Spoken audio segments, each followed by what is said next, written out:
if you're in a band or maybe you want to be in one, then this video is either going to piss you off or it's going to help save you the next decade of your life. See, most bands don't fail because the music isn't good and couldn't find an audience that would really like it. Most bands fail because the traditional model is simply broken, right? And the reason I know that is I actually just watched a band that I was in for 12 and a half years of my life come to an end.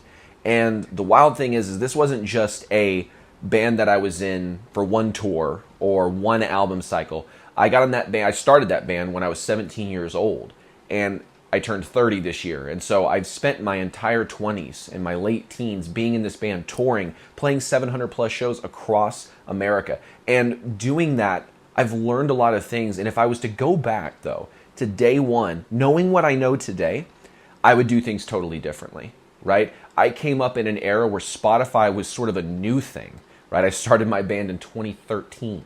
And so around that time, I was like, oh, there's this thing like Spotify starting to pick up steam. Maybe we should get on that, right? So things were very different when I started out, and I had to learn a lot of lessons the hard way. And so hopefully I can, save you from some of those lessons. And so if you're thinking this video is maybe going to be me like getting drama with my band or pointing fingers, that's not what this is going to be at all.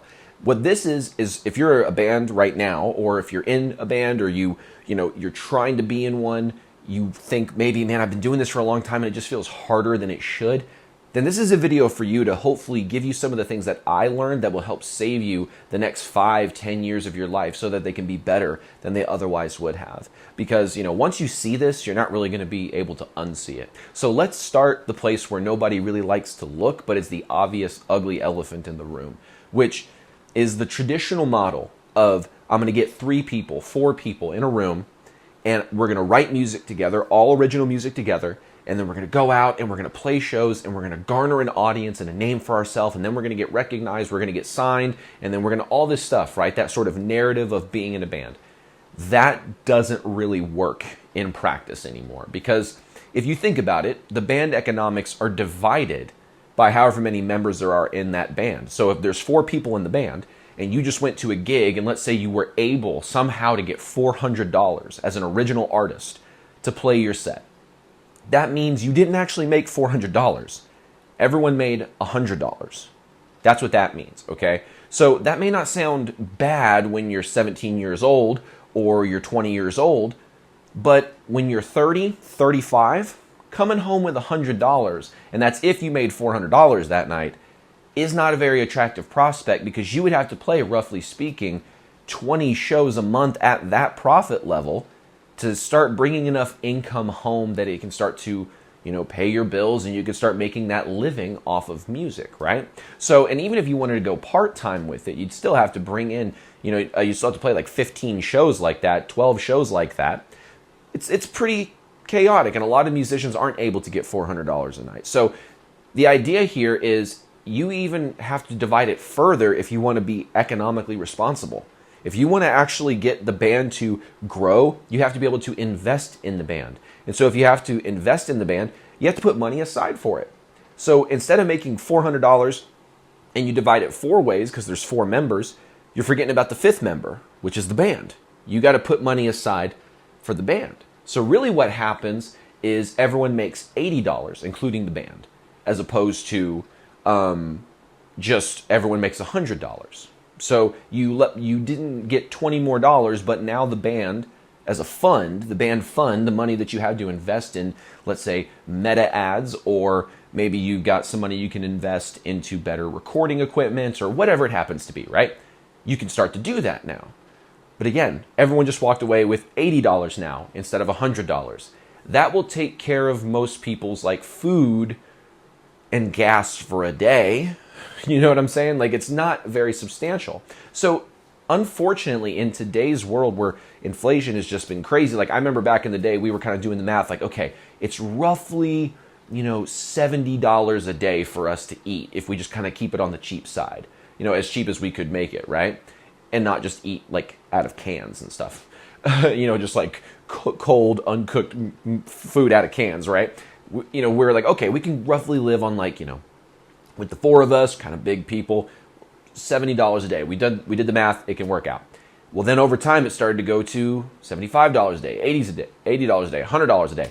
And that was just because of inflation. right? So that sort of made things way tougher. I shouldn't say sort of. It really made things tougher for traveling musicians. And then on top of it, you come home and let's say a tour that a booking agency had booked for us in 2023, this is really a true story, they told us that that year we'll get you 70 gigs booked, which is what we asked. On bare minimum, just get us 70 gigs. Like, that's all we ask. And he got us 7. He booked 11, but then 4 of them were canceled. They didn't know we were coming. They double booked us on a different day that we had booked another. Like, madness, insanity, right? So when you go into those kind of tours, you bring home even less. And sometimes you don't bring home anything at all, because in a tour like that, you lose money. And it's just one of those things where the traditional model of being in a band and going out and being the road warrior kind of thing, and I don't think that's a very feasible thing anymore. I just really don't. I think it requires new approaches that ultimately the traditional model just does not work, right? We have to kind of go at things a different way. And sometimes that means having one person who, if there's going to be one person who does all the business stuff and nobody else does any kind of other thing, then it should probably be one of those things where that person is making the lion's share of the revenue so that they can reinvest into the band because they're the one doing the business. If nobody wants to participate, then it probably should be more of a hired gun type situation. But here's the kind of the next thing that every band really needs to look at is what I call the unified front. Every member of that band, whether it's a 3-piece, a 4-piece, an 8-piece, it doesn't matter. Now it's starting to sound like chicken tenders. Trying to catch a 2-piece? No, I'm just kidding. So everyone has to have the same understanding about the business and what the business is. Some people really love touring, and that's where they get all their fulfillment from. And so if you can't tour a whole bunch, maybe that person's not going to really want to be in that band, right? Or maybe you're in a situation where someone, like, they can't tour, but the rest of the band wants to tour. And so, like, there's all these different conflicts. Everyone has to have the same understanding of the business that fundamentally you're trying to get fans. And whatever the best avenue to get fans is the way that everyone needs to go, right? And so if no one has any understanding of how the business really works, well, the good thing you're on this channel, that's all we talk about here. But fundamentally, everyone needs to kind of step up and understand what the business is to a baseline degree, which is I need to have a direct way to contact my fans and send them alerts when there's new music that's out and ways for them and opportunities for them to support us financially. That's the basics of the music business. If everyone doesn't understand that bare minimum, we've got a problem, right? Everyone needs to have also the same willingness to sacrifice. And it's a lot easier to make sacrifices when you're in your late teens and your 20s, right? You can take the job that isn't as good because you're going to be spending the other half of your time touring. So it made sense to do those kind of things. But once you start hitting 30, 35, or maybe older, a lot of responsibilities kick in and it becomes even tougher to tour and do that kind of stuff. So it just really ultimately requires a lot of sacrifice to be able to do this for a long period of time. And that sort of brings me to the last thing with the unified front, is that everyone has to have the same long-term vision. Okay, some people may have the same short-term vision, but they may not share the same long-term vision. And that is a crucial mistake. So if you're in a band with someone and ultimately they just want the one experience, and what I mean by that is you're in a band with someone who's really striving, and then once they actually get something that you get to open up for a big band, or maybe you actually go out on a tour with a big band, once they've done that, they've sort of checked off a box, like, oh, I've always wanted to do that, boom. But if they didn't have any goal to be a professional beyond do that cool thing, like go on a big professional tour or tour with one of their heroes or something like that, if that was the only goal, once they get it, they're going to be like one of those people that are like, I could die tomorrow and I wouldn't care, because I know we had done good work, right? But if you're trying to strive for the finish line, so to speak, you'd be like, okay, well, that was good, but we got to keep going, right? So ultimately, that's an issue. If someone doesn't have that same long-term vision, there's always going to be a disconnect, right? Because you're going to be making choices that in the short term are not going to make sense to a lot of other people if they don't have the same long-term vision, because a lot of the things that you have to do to get to that long-term goal, it requires at every level in the short term that you're really breaking it down like, okay, we're at this stage, we need to do these kind of things and blah, blah, blah, blah, blah. And you just keep ascending, right? But a lot of people, if they don't have the same vision, a lot of those choices that you make in the short term, they'll be like, why are we doing that? Why are we doing that? Why are we doing that? Because they don't see the long-term thing that you're actually going after. So it's very important to have that unification of long-term vision. Everyone needs to be on the same page as to what their ultimate end goal is. And if everyone isn't on the same page, then respectfully, whoever's not on the same page probably needs to find a project where it's a better suit for them. Because nothing is going to suck more than one being that one person who's not on the same page as everybody else, but then everyone else kind of feels eventually resentful over a period of time. And so you just need to make sure that everyone understands, okay, let's say the long-term goal is to have enough revenue from music-related activities that it pays for all your bills, right? Then if you know what the outcome is, you can be rigid on the outcome, but flexible in the approach, right? Oh, everything changed. Now it's not touring. Maybe we got to shift to something else, right? And that kind of brings me to the last point, which is if I was to do this over and over again, and I'm funny enough, I am actually in that sort of position. I don't know what I'm going to do for my own future music projects. That's kind of still up in the air at the moment. But now that I'm starting over at the beginning, and I would be asking, or I'd be telling people that maybe are in the same position, some pieces of advice, I would do things a little bit differently. And one of the biggest aspects of this that I would get people to understand is that you want to blow up online first and then begin to tour. But that doesn't mean that you wait to gig. So let me break that down for everybody. So number one, I'm not saying that you don't play shows. I think playing shows, other than being a blast and just so much fun, it's probably the most fun thing that I've ever done in regards to being a professional artist, is playing in front of 1,000 or more people, or heck, even in front of like 20 people who are really into it. But that's the most fun, right? So go out and do that. But I would say mostly get super refined in rehearsals. My band had a pretty strict, we're going to practice once a week, pretty much come hell or high water unless someone's sick, or there's like, I got to go watch the kids' soccer game or whatever. Like, unless there was a thing going on, we were going to meet up every week on the same day, the same time, right? And so you have to be kind of tight as a band like that before you start touring regularly. So if you're not already in the groove and haven't done that for like 6 months straight of practicing every single week consistently, it's going to be difficult when you go out in front of a stage, because whenever you're faced with adversity, you sink to the level of your habits. And so if you haven't habitually built yourself up to where you could be messing around and playing these songs that you've written, then whenever something happens, there's a sound technical issue, there's the feedback comes, or whatever, you need to be prepared to let the autopilot be able to kick in, and you can analyze, okay, how do I fix what's going on right now? Can't tell you how many times, because I have a giant pedal board. Some people may have seen that in my garage. I have a giant Temple board that's their 43 Trio. It's absolutely humongous. It's ridiculous. But I used to have like 15 pedals on that, and when something would start feeding back, oh my Lord, sitting there touching every cable and 9-volt just to figure out what's wrong, which thing is causing it.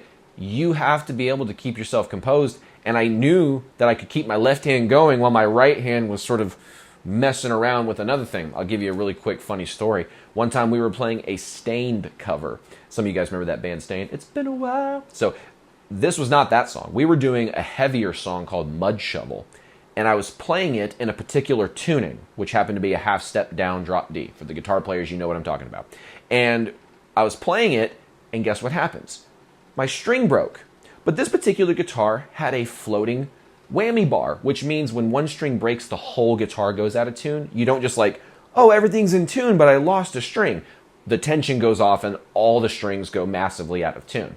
So I was like, this guitar is smoked. I'll go grab a backup. But the problem with the backup was it was in a completely different tuning. It was down 1.5 steps, totally different tuning. So I had to sit there in real time in front of an audience, transpose this riff into a new tuning, and figure out how to do it on the fly. If you haven't played with your guys or your people in your band enough to be in a position that something can go wrong and everyone doesn't even lose focus. They just realize you're going to get back in eventually, and you can, like, I know some of that, like, not everyone, I'm not trying to sound braggadocious, I know not everyone can do that necessarily, but it's like, you have to be so seasoned with your group of people before you go out and start touring, because when you start to tour, anything can happen. Anything can freaking happen, especially on stage. So I got so many stories in that sense. But when it comes down to what I would really do differently, being a musician that I'm in right now, like in the state that I'm in right now, I would go online first. And what I mean is you build enough leverage so that you've built up the people who are listening to you regularly. They're on your email list. Maybe a couple people are buying merch. You know, you got some income coming in being a musician, but you haven't toured at all. Maybe you played some local gigs every now and again, but you're not touring, right?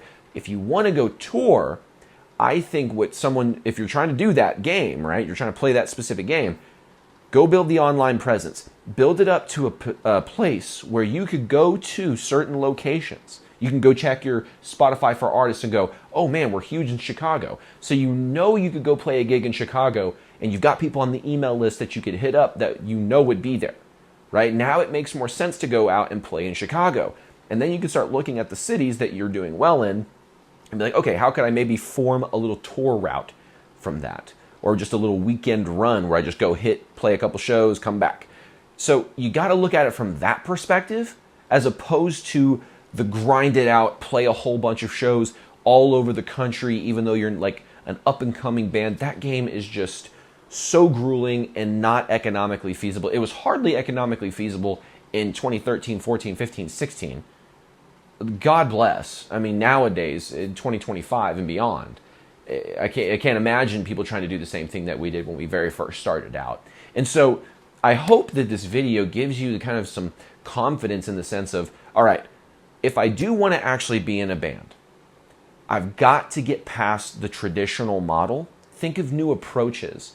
You know, make sure I have a unified front of people that are on the same mission I'm on and have a plan, right? And the plan should be, in my opinion, blow up online first, learn how to get that whole economic machine running, then start to plot out some tours. Because now when you go to a venue and you say, hey, to make all this make sense, because I've got a van, gas, hotel, all this stuff, I need to make X amount of dollars. They're going to want to know that you can bring people into their room. And so if you've got Spotify monthly listeners in that particular town, email list in that particular town, you can speak a little bit more confidently with venues and say, yeah, we can actually bring X amount of people. So if that, take a percentage of that buys from the bar, the average drink is what, $7, $10. That means you're going to be making X amount of money. On the low side, on the high side, you could be making an additional this. You can start to run some numbers with them, and now venues are like, I'm willing to pay you this higher price because they have leverage. And that leverage is your audience, right? But if you don't have the audience, you just try to go out and build it by doing only gigs. I'm telling you, that is a long road. Because think about it. The upside to playing a live gig is that it's a potent experience, right? You have a good time, they have a good time. There's an instant connection between artist and fan. Wonderful, right? The downside is if there's only 15 people in the room, your potential new fan pool is 15.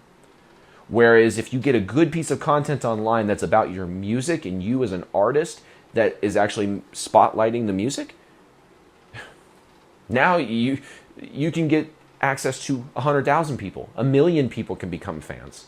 So you just got to look at it from that perspective of this old model of we're going to tour. That's kind of gone out the window. So if you're in a group of people, you're in a band that contains people in there that their real desire is to do this thing if it looks like how their heroes did it and constantly tour, and that's how you build the fan base, then they either need a reality check or a different project. I'm just going to put it that way, right? Because this is the reality of the music business that we live in. And so if you're willing to make those changes, you're willing to make those sacrifices and do those kind of things, then you have a shot, right? And people like to say, well, it's a long shot. Most musicians don't make it.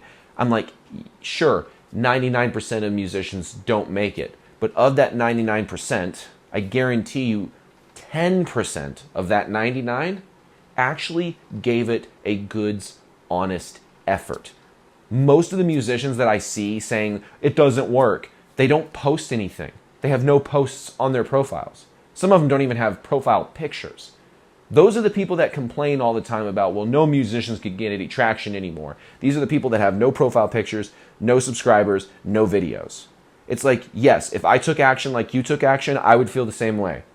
Because you clearly are not going to get any results, and you're feeling resentful because you're not getting any results. But guess what? You've done nothing, right? And then there's the musicians who actually try, but they just don't really know what they're doing. They're trying their best, though, with the information they have, right? And God bless them because they're at least striving upwards. And so I have all the respect in the world for those kind of musicians. So what I'm getting at is, like, if you're a musician who's in a position where you're in a band and you want to grow, or you're maybe thinking about getting in a band, or you don't really know what to do, you have to at least have a plan of how you're going to grow that fan base. And so if you'd like some one-on-one help to grow that fan base, you can click the link that's in my description. You can sign up for a free one-on-one call to talk to me to see if I can actually help you out with your particular music business. Otherwise, hit the subscribe button, the like button, the notification bell, all that kind of good YouTube-y stuff. And I look forward to seeing you on another video inside of Musicians Ignite, where we have other music business tips and music industry things that you guys can learn about. Take care. I'll see you on the next video.